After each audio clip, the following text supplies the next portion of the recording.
With everything going on in the market right now, recession fears, volatility, uncertainty, a lot of the investors are asking the same question: what should I own if the market crashes? And one of the most common answers you'll hear is dividend ETFs. I came across an article today that listed 7 dividend ETFs that are supposedly built to survive a recession and keep paying you. And I thought to myself, okay, but what does this survive actually mean? So I decided to break this down and figure out which of these ETFs are actually built for the next market crash. Quick question for you, and be honest down in the comments. If the market would drop 30% or more tomorrow, would you rather own a high-yield dividend ETF or a lower-yield dividend growth ETF? Let your voice be heard in the comments down below. Now, if you're a dividend investor, you're focused on income, you're focused on consistency,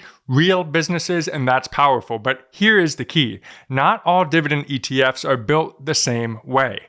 Most dividend investors know this, but the nuance is what actually matters in a crash. Before anyone rushes to the comments saying, but we're already in a crash, look at this, I want to be clear on something a little bit nerdy.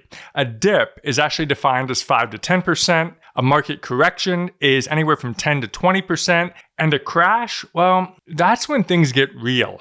To be clear, as of the recording of this video, the S&P 500 is down 6.4%, meaning it's in a dip, and the Dow is down around 5.15%. Not discounting that it's not a rough, volatile market, but it's just something to know. So we should be ready for anything as smart investors. Now, when people say that any ETF survived a crash, that can mean a few different things and how they define survived. For example, the ETF, maybe it didn't cut dividends, it didn't drop as much, it recovered faster, or it produced strong long-term returns. And those things are not the same thing. An ETF can survive a crash on paper and still make you less money than just owning the market. And as smart investors, we need to remain ahead of this curve where we don't get left worse off than prior to the dip, the correction, or the crash.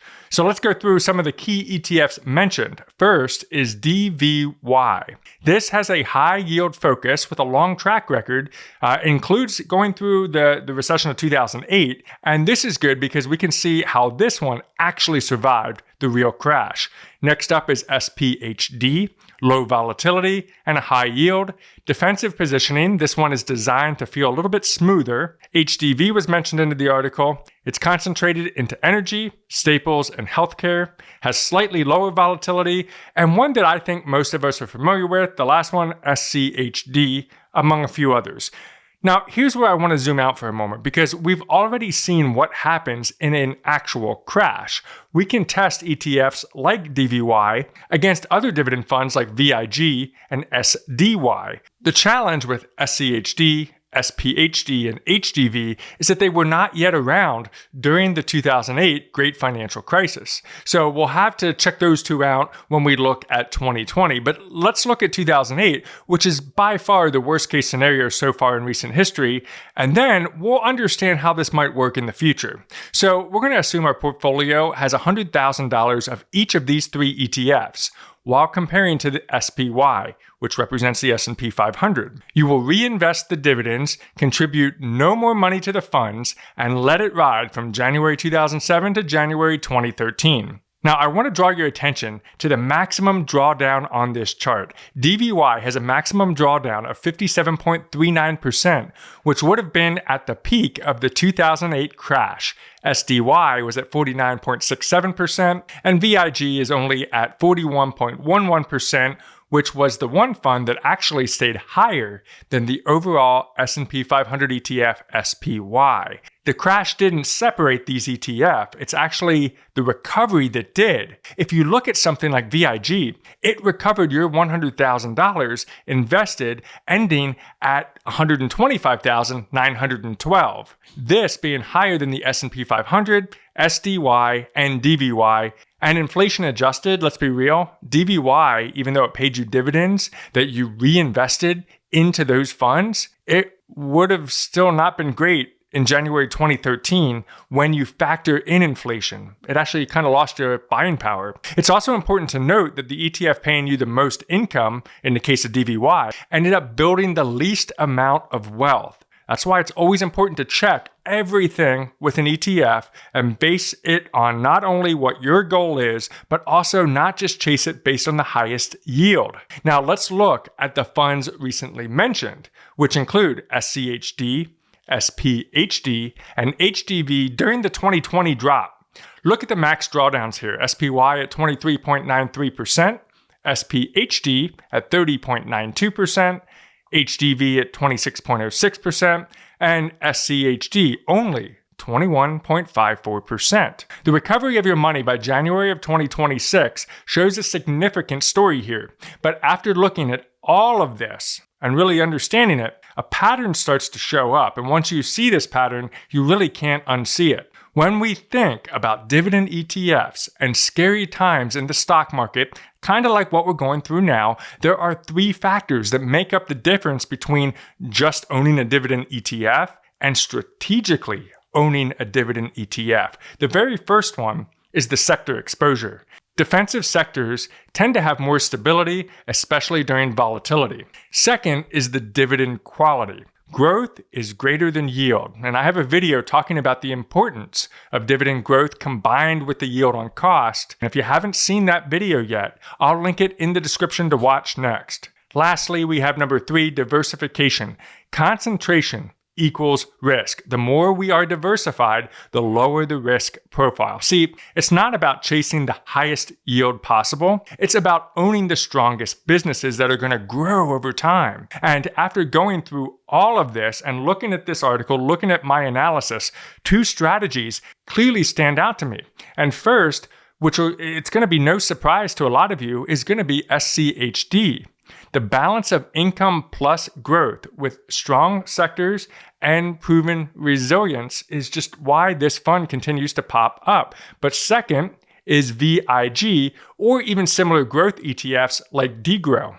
It has a strong recovery, it has lower drawdowns, and a higher long-term return. These aren't built to avoid crashes. We saw that as we looked at the max drawdown. They all go down. But what they are is they're built to come out stronger on the other side. That's what we're chasing after. That's what we want for our long term. Now, of course, this is only based on the dividend ETFs we looked at today. So this is not financial advice in any way to buy, hold, or sell any fund.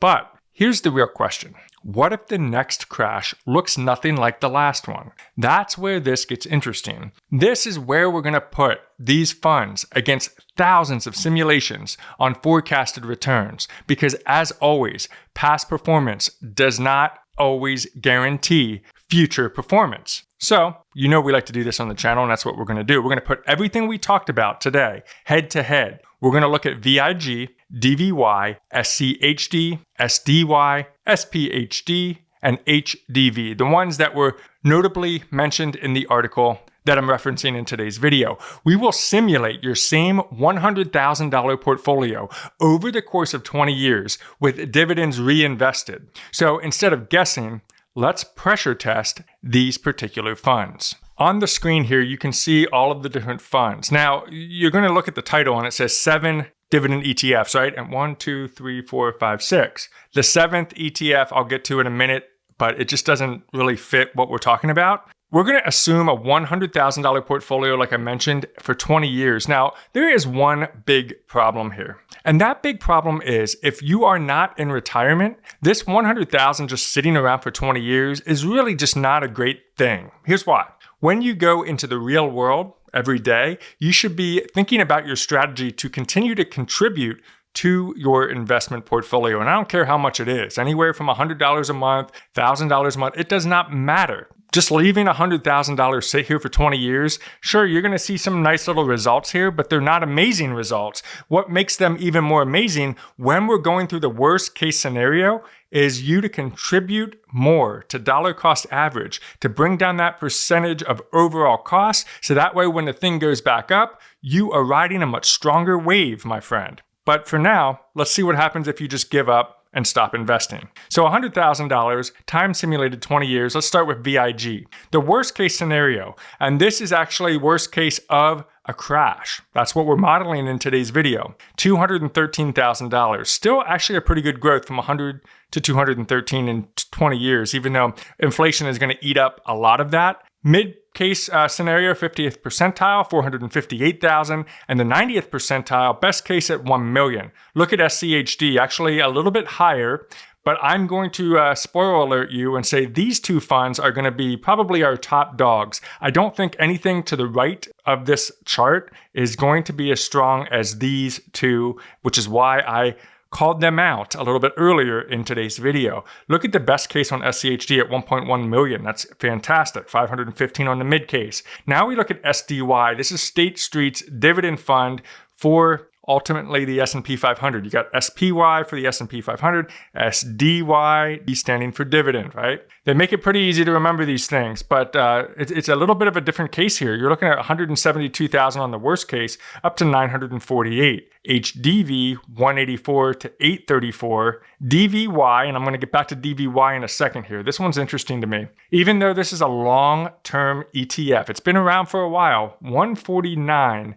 up to only 789,000 on the best case scenario. Wow, that's a big difference, don't you think? And then we have SPHD, 139 up to 720,000. Monte Carlo simulations are one of the best ways to look at all of the different scenarios that may or may not happen. And right now, we're only assuming a $100,000 portfolio over 20 years. No more contributions, no withdrawals. The other fund that was mentioned in the article is BND, bonds.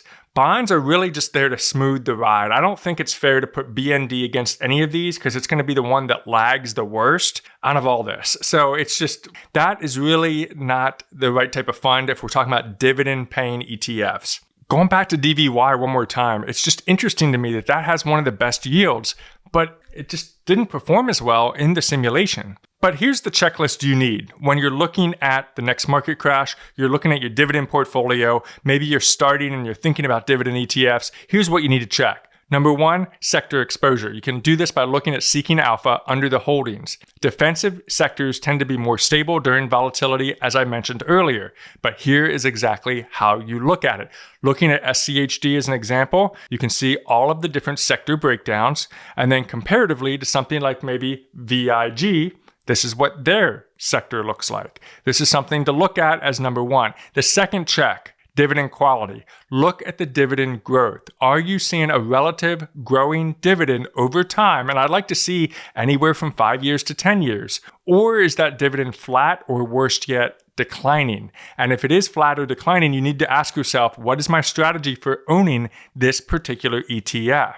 The third check, diversification. If it's concentrated in just one sector, that is going to be riskier. And there's nothing wrong with that necessarily. Higher risk is higher reward. But when we're talking about market crashes and that such, this part is important because over concentration could really hurt you in the long run. Let's look at an example here. We have something like QQQ. Look at the concentration of this particular fund. It tracks the NASDAQ 100. It's tracking a lot of the tech funds, right? If this encounters a massive tech crash, concentration's high. So this one's going to hurt. And that's why on other videos, when we do Monte Carlo simulations on QQQ, the worst case scenario looks absolutely abysmal. But that's why, because of that concentration risk. Now let's look at something like SCHD. You can see it's a little bit of a different portfolio. See how it's a little bit more diversified in comparison to QQQ? These are things that you need to look at, and especially when you're comparing your various dividend ETFs. Look,